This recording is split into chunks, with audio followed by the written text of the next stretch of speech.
Dark Ocean by Patrick Carpenter. Chapter 4. People fled the stadium like stampeding wildebeests. Even the police and the security officers fled, folded into the chaos and assimilated into the panic. No one got paid enough for this.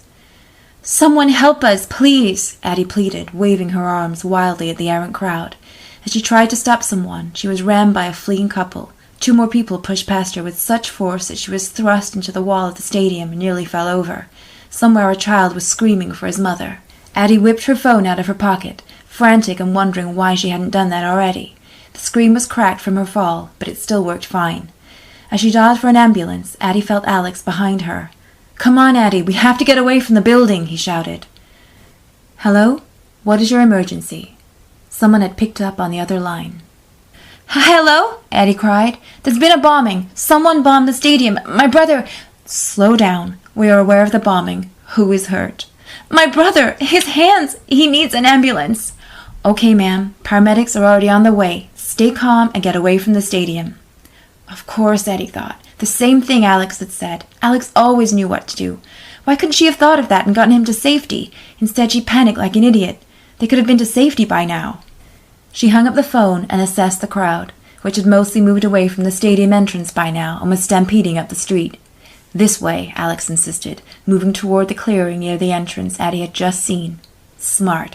Everyone else is going the other way. All they had to do was cross over and they could go toward a different street, free and clear. "Are you okay? How bad is it?" "I'm fine," he answered, stubborn as ever. They wove through the crowd, constantly checking their surroundings for danger, careful not to get separated. As Addie's gaze darted around, she tried to make sense of it all. Who did this? For what purpose? All of these innocent people are screaming and running for their lives. And to what end? That and her brother had nearly— well, she couldn't think about it. Actually, it occurred to her that many of these people probably weren't innocent. Perhaps that was why all of this was happening. The city was due for a cleansing, after all. Then Addie noticed something amiss. Not chaotic so much as incorrect, out of place, irrational. A man in a black bomber jacket was going the wrong way. While everyone else was fleeing from the stadium, this man was coming toward it, and fast. He was shoving people, bouncing off them, keeping a brisk pace. If she wasn't mistaken, he was fixated right on her and Alex. As they moved through the crowd, the man's gaze followed them, and his tenacity increased. Whoever he was definitely coming for them. "Alex!" Turning to ensure that Addie wasn't lost to the fray, Alex saw her pointing to the man. "Keep going," Alex urged her, pushing through the crowd. Addie followed Alex out of the chaos and into an alleyway between two large buildings. The man was closing in fast. "What does he want? Is he the bomber?" Addie asked as they stopped and turned to face the stalker. As the man came out of the crowd, Alex tensed up and confronted him. "Who the hell are you?" Alex stood at an angle, hiding his worst hand and trying to downplay the extent of his injuries. "My name is Zach Brine," he said, flashing a very official-looking badge. "I'm a prison soldier. I saw what just happened, and I'm here to escort you to safety." Suspicious, Addie and Alex glanced at each other, then back at Zach. Addie pressed. "What about all of those people?"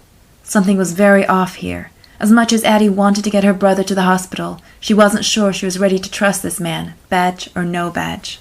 "Let me explain after you're safe," Zach insisted, extending his hand toward Alex. "Piss off!" Alex resisted. "We're already safe. Come on, Addie." Zach offered no argument. Instead, he reached into his bomber jacket and produced a micro-sized pistol. It all happened so fast that by the time Addie had called Alex's name, Zach had already released a tiny metal device from the pistol, an extremely effective taser, and shocked Alex into incapacitation. With well-trained reflexes, Zach thwarted Addie's attempt to grab the gun and tasered her as well, leaving both Addie and Alex unconscious in the alleyway.